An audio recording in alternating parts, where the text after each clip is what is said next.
Bonjour à tous, bonjour Hugues, merci de nous avoir rejoints aujourd'hui sur la scène de FinTech Révolution. Pour ceux qui ne connaissent pas Hugues Lebray, je pense que vous êtes un dans la salle. Je vais faire un petit retour rapide sur son parcours. Il a commencé par la communication chez Publicis, puis après la communication, mais cette fois-ci chez Société Générale, dont il était le patron de la communication au niveau du groupe. Il est ensuite devenu le CEO de Boursorama, et après il a basculé du côté obscur, cofondateur de Compte Nickel. Est-ce que pour commencer, tu peux nous raconter comment on bascule du côté obscur ? Oh bah moi c'était très simple, le côté obscur c'est la création de la start-up, c'est ça. Ce qui est drôle c'est que moi j'aurais pu interviewer Cyril parce que c'est très intéressant d'être interviewé par quelqu'un qu'on connaît depuis longtemps et pour qui on a des parcours parallèles dans les fintech. C'est très très simple, moi j'avais démissionné de Boursorama pour publier un livre sur la gestion de la crise de l'affaire Kerviel et j'avais eu le choix entre mon livre et mon job et j'avais choisi le livre et du coup j'ai démissionné et puis après il fallait que je refasse quelque chose et j'ai rencontré Riyad qui avait cette idée de banque chez les buralistes et en 2 réunions on a décidé de s'associer en février 2011 et puis on a mis un peu de temps pour faire sortir le projet de terre et donc on a lancé l'offre commerciale au grand public le 14 février 2014. Voilà. Et donc voilà comment on passe du côté obscur. Et puisque c'est le thème de cette interview, un des grands sujets de Compte Nickel, c'était l'inclusion bancaire. C'était l'offre bancaire pour ceux qui avaient été rejetés du système bancaire. Tu nous en dis un petit mot ? Oui, au début, on voulait réparer cette injustice de l'exclusion bancaire, c'est-à-dire quand on ne peut plus payer ou alors quand on est suspecté de fraude, de blanchiment ou pour des raisons, la banque, c'est le seul secteur où on peut se séparer des clients sans avoir à se justifier. Eh bien, on peut être sans compte. Et donc, quand on est sans compte, les solutions qui existaient ne fonctionnaient pas bien. Par exemple, il y a plus d'1,2 million d'interdits bancaires. Il y a plus de 3 millions de personnes en grande fragilité financière. Et en 2012, quand on a commencé vraiment le projet, il n'y avait que 30 000 personnes qui bénéficiaient de droit au compte. Parce que le parcours client était extrêmement compliqué, extrêmement complexe. Et donc on a lancé vraiment cette offre, comme je l'écris dans le livre Nos banques, qui raconte l'histoire du projet, pour réparer cette injustice qui est l'exclusion bancaire. Et après on s'est trompé, parce qu'on a rencontré des publics beaucoup plus larges.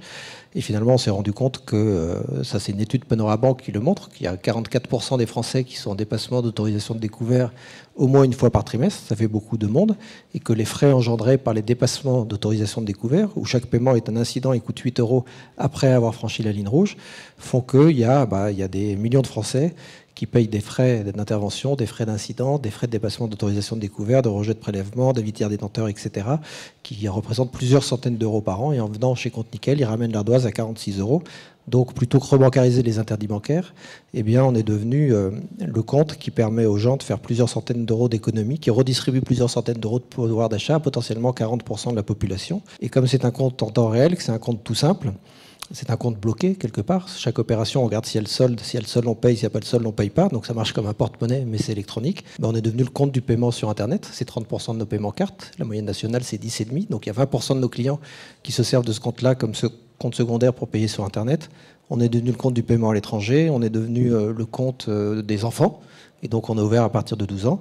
Et donc aujourd'hui, on ouvre plus de 30 000 comptes. Là, je viens de regarder mon appli en temps réel. On est à plus de 1000 depuis ce matin. Donc on va finir la journée dans 1300 comptes dans la journée. Et donc on a ouvert l'année dernière 325 000 comptes, ce qui a fait de nous le premier ouvreur de compte de toutes les banques en ligne et néobanques. Ça mérite un petit applaudissement quand même.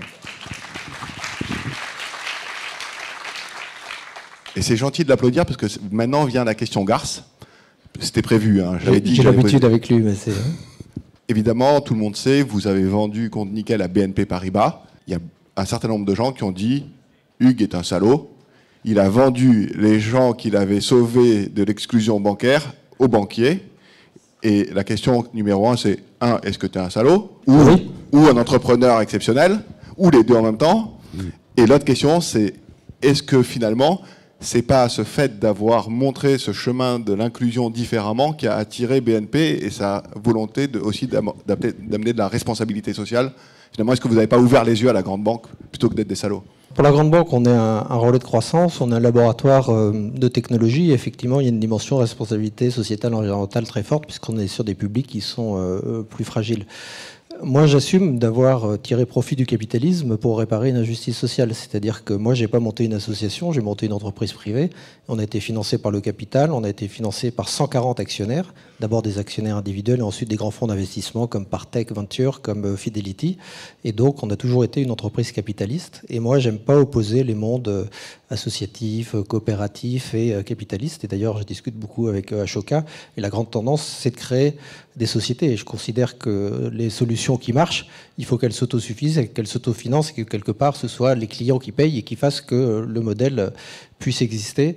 C'est beaucoup plus simple d'avoir des clients qui payent plutôt que d'aller chercher des subventions toute la journée, même si j'ai rien contre aller chercher des subventions et c'est très utile. Il y a beaucoup de choses qui sont réglées par le milieu associatif en France. Mais en gros, j'aime pas l'opposition des mondes.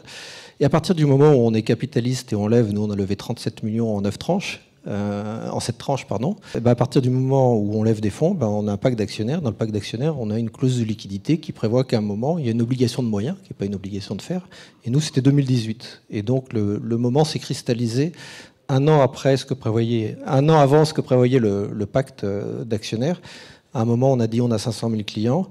On a 100% de croissance et on sera rentable dans 2 trimestres. Et donc, c'est plus à l'infini, c'est plus longtemps. On a fait en 2017 35 millions de chiffre d'affaires. On est rentable depuis août 2017. Et à partir du moment où on dit ça, l'ensemble des investisseurs qu'on avait vus depuis le début, et on avait sillonné comme toi, comme tous les gens qui sont dans les fintech ici, l'Europe à la rencontre de l'ensemble des investisseurs, on s'est retrouvé avec des offres de grands investisseurs qui voulaient sortir nos actionnaires et les remplacer. On s'est retrouvé avec des offres de grandes banques étrangères. Et on a eu la chance de pouvoir choisir notre partenaire. Et on a vraiment choisi BNP Paribas. C'est-à-dire que je n'ai pas fait de processus. Je n'ai pas pris une banque d'affaires en disant je vais faire une enchère. J'ai dit j'ai l'offre d'un tel, j'ai l'offre d'un tel, avec qui on s'entend le mieux et avec qui on peut prévoir le meilleur projet industriel. Et c'est vraiment ça, la fierté qu'a l'entrepreneur, c'est-à-dire de pérenniser sa solution en solidifiant son modèle. Et donc, il y a 3 types de synergies qui sont intéressantes, à part le fait qu'on s'entende bien avec la direction générale et qu'on a eu envie de travailler avec eux, et la complicité entre les dirigeants est quelque chose qui est très très important, à part le fait qu'on conserve l'autonomie de Compte Nickel, qu'on soit rattaché directement à la direction générale, qu'on reste concurrent, qu'on ait gardé les buralistes dans le capital qui étaient des préalables. Il y a des synergies qui sont des synergies de coûts. Donc, par exemple, la manière dont on achète Gemalto, Mastercard, etc., c'est pas du tout la même manière quand on est une start-up que quand on a les volumes du grand groupe. Mais ce qui est intéressant, c'est que nos volumes à nous permettent aussi au grand groupe d'améliorer sa main. Donc, il y a des synergies qui sont des synergies opératoires. Ça, c'est très, très important. Mais nos data scientists sur la lutte contre le blanchiment, le temps réel, le machine learning qu'on a mis en place dans ces domaines-là pour bloquer a priori les fraudes, etc., est quelque chose qui est assez performant et qui intéressait beaucoup PNB, comme notre manière de traiter les opérations en temps réel et d'être passé sur des technologies Cassandra. Tous les nouveaux clients qui rentrent sur Nickel sont sur des nouvelles technologies aujourd'hui qu'adoptent Facebook ou Google. La cybersécurité est bien mieux faite chez BNP Paribas qu'elle était faite chez Compte Nickel. Donc il y a des synergies de mode opératoire et dedans il y a des synergies de clientèle aussi, c'est-à-dire que BNP n'était pas sur les clientèles fragiles sur lesquelles on était et maintenant couvre l'ensemble du scope et avec le groupe BNP Paribas, avec Hello Bank et le réseau qui ouvre 1 million de comptes par an maintenant grâce à Compte Nickel qui devient le premier ouvreur de compte lui aussi globalement sur le territoire. Et puis il y a des potentielles synergies de revenus qu'on mettra en œuvre si on juge que c'est bon et si les clients l'estiment. Mais c'est vrai qu'avec les modèles spécialisés qu'il peut y avoir chez BNP Paribas, dans l'assurance, dans l'épargne, dans le crédit conso, dans des applis comme LifePay, etc., on peut avoir, sur les bases de clients qu'on a, des potentiels qui peuvent être intéressants et qu'on peut travailler. Donc il y a 3 types de synergies: synergie de coûts, synergie opératoire, synergie de revenus, plus philosophie long terme qu'on peut avoir avec cet actionnaire. Je vois qu'il est marqué Time's Up et tu me poses les bonnes questions, mais je fais des réponses longues. Bavard, bavard. C'est intéressant, mais il est bavard. Voilà. Et donc, ce qui est très important, y compris vis-à-vis des buralistes, et la fierté de l'entrepreneur, c'est d'avoir créé quelque chose. Et tu sais qu'on ne dort pas bien tant qu'on n'est pas rentable. Et tu sais qu'on ne dort pas bien tant qu'on doit faire les prochaines levées de fonds. Et quand à un moment on dit j'ai pérennisé le modèle, je l'ai solidifié, même vis-à-vis des buralistes qui restent dans le capital et qui ont 5% de capital. Moi, je m'attendais à ce que les buralistes râlent. Et ils ont dit, mais nous, on avait investi dans une start-up, l'argent du syndicat professionnel, c'est quand même risqué. Ce n'est pas l'objet de l'investissement d'un syndicat professionnel, de mettre de l'argent dans le capital des start-up. eh bien, on a prolongé le partenariat jusqu'en 2035. Et ils se disent, la marque Nickel existera encore en 2035. Et les buralistes ont eu raison de miser dessus. Et si on a 5 millions de clients Nickel qui passent chez les buralistes, on aura joué quelque chose dans l'avenir de cette profession-là. Et en fait, la grande fierté, bien sûr, c'est d'avoir créé quelque chose, mais de l'avoir solidifié, de l'avoir pérennisé et de pouvoir l'inscrire en perspective sur le long terme, en forte croissance, quoi. Merci beaucoup, Hugues. Merci à toi.